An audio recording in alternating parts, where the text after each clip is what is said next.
Hello everybody and welcome back. My name is Mel and today we're going to talk about the authors that I want to give another chance. So most of these authors are going to have been ones that I have read one or two books from. I either liked it pretty well but just not great, or I didn't get on with them at all. Most of these in this stack are ones that I generally liked okay, but they were like a low 3-star, just mediocre for me, and I'm looking for that book from them that I just absolutely loved. So without further ado, let's jump on in. I have 12 or 13 authors here that I want to talk to you guys about today. So without further ado, I guess let's just jump on into it. The first author that I want to talk about is Brent Weeks.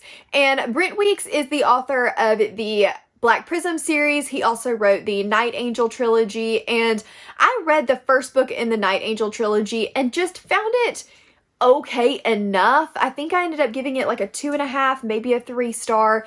It just was not really the trilogy for me. There was a lot of forced romance, I felt like, and he didn't do the best job with the aging process of the character or romantic relationships and women's characters, which really kind of bothered me.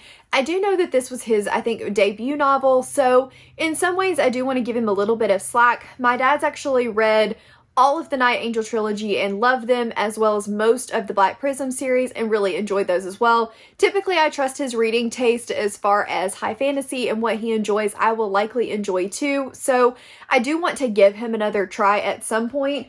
I will probably be continuing to put down the Night Angel trilogy for now, and I may pick up the Black Prism. This is a chunky high fantasy series.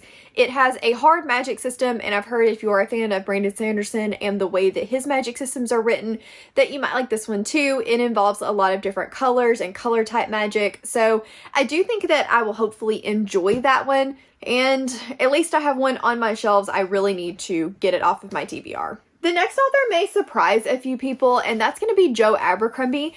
I read Half a King this year, and it was okay for me. The things that I felt like he is known for, such as character development and really kind of pushing the boundaries, was not the case in Half a King. I found that I didn't really buy the character's motivations for a lot of things, and it just didn't quite push the mark. I wanted it to do more and to push past those boundaries a lot more, get a lot grittier and a lot darker. I do know that it's his YA series, but from what I recall, it really wasn't one that he intended to be written as YA. It just kind of leaned into that category. So I don't know.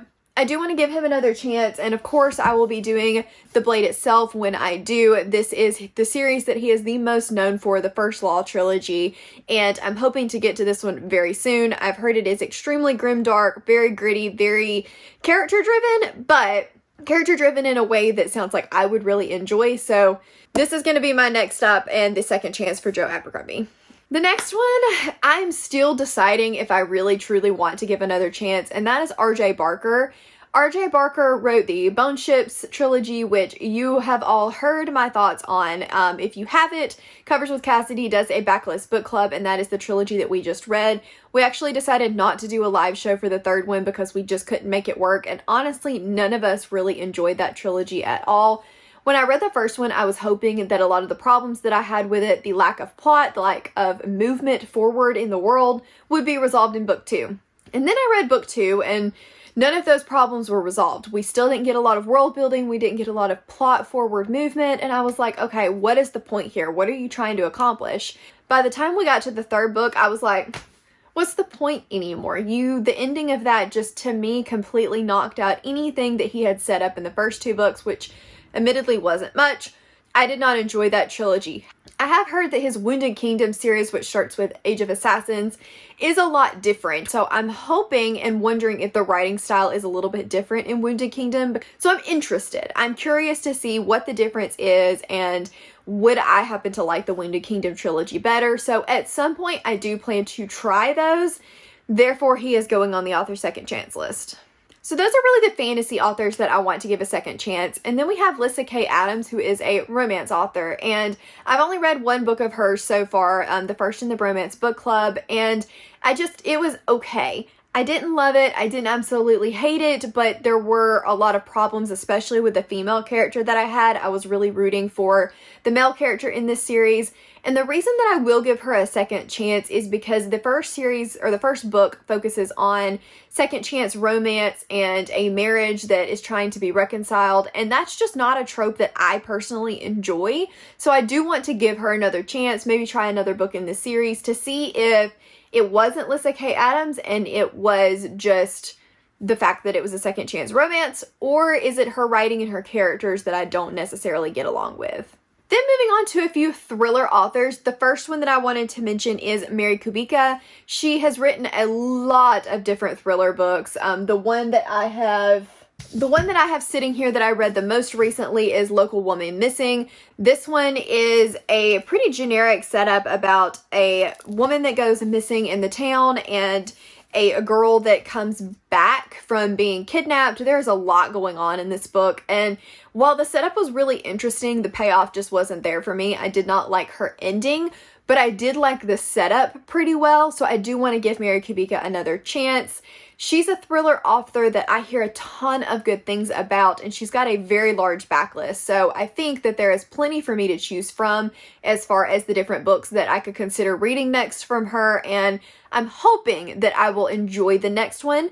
I'm a little concerned about the endings, so if the setup is still good and I dislike the ending, we might just decide, nah, we're not really going to continue on with Mary Kubica, but for now, I did enjoy this book enough that I would give her a second chance, but I think I gave Local Woman Missing like a 2.5 or a 3 star.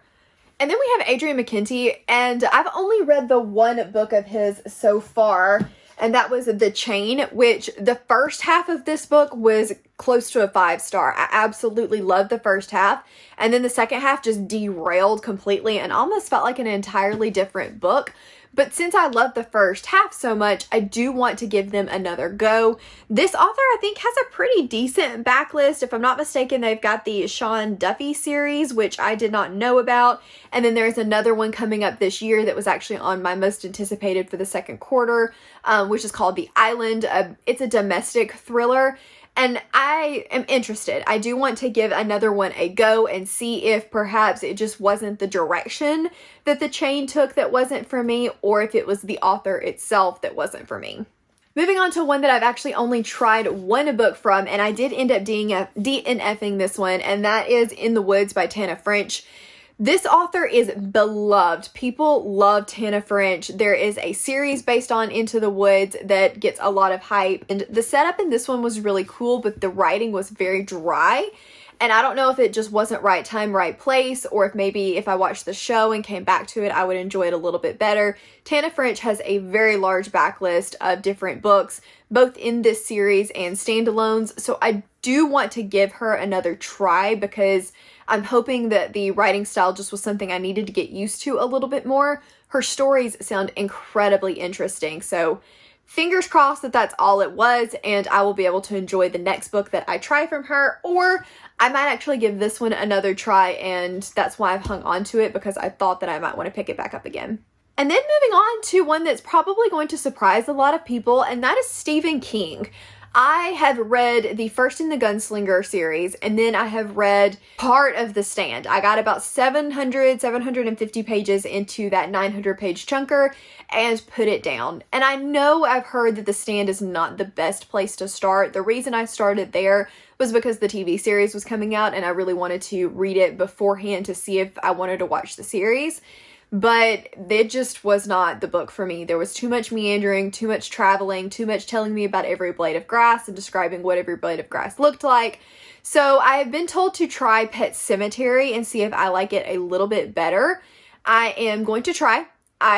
Stephen King is such a loved author, and there are a lot of books of his that I am very interested in. So either Pet Sematary, I also have Salem's Lot that I could try. I do plan to continue with the Gunslinger series, but I know that it is vastly different than his horror books. So I am more giving him a second chance on the horror side of things. Let me know. Let me know what book that I should try from Stephen King, because he's got so many that stand on their own that I don't want to pick up the wrong one again. Then we have John Marrs, and I've actually read 2 books of John Marrs. I read The Minders and The One. Yeah, those 2. And I did not realize that both of these books are actually set in the same type of universe. They all interconnect a little bit. and I just didn't love either one of those books. But a lot of people love John Marrs, and I know that he has a couple of different standalones. I actually own What Lies Between Us, which is about a woman that has another woman like trapped upstairs or something. I do want to try that one, but he's definitely going to be an author I'm giving another chance because the first couple of books that I read were a 2 and 3 star. And then moving on to another thriller author, thriller kind of leaning horror, is actually Karin Slaughter. I have only read The Good Daughter, and I know that that is one of her more popular ones, but it just did not fulfill what I wanted it to. And it was very interesting, and I loved the beginning. The prologue was brutal and it was gut-wrenching, but then when we went into the main story, I got pretty bored. I felt like it was way too long and just didn't really give me enough through the meat of the story. I did like the writing style though, and I know a lot of people love Karin Slaughter, so I do want to give her another try, but I'm not 100% sure which book to start or to give a try next. I know that Pretty Girls is another very popular one, so if you have any recommendations for which Karin Slaughter I should pick up, let me know down in the comments.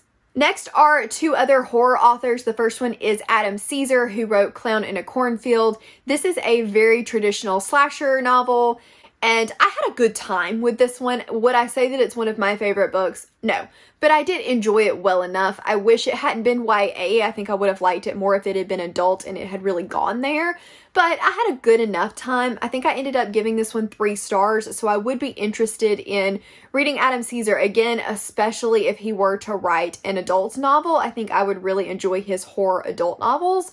I liked the writing, I liked the setup, I just didn't quite feel the oomph. So, I don't know. If you know that he has an adult book, I really haven't looked into it that much, so let me know down in the comments.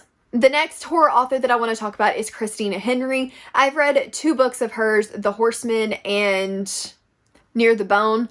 The Horseman I liked pretty well. I found it interesting. It is a take on the Headless Horseman story, but instead of being a reimagining, it's more like it takes place many years after the Headless Horseman story actually took place, and the spin that she put on it was interesting enough. I didn't completely love the direction that she took in a lot of ways, but other things I did find very interesting, and I liked the writing style. Near the Bone sadly just did not work for me. I found it extremely repetitive and not thrilling enough because I already knew how it was going to end to become totally invested in it.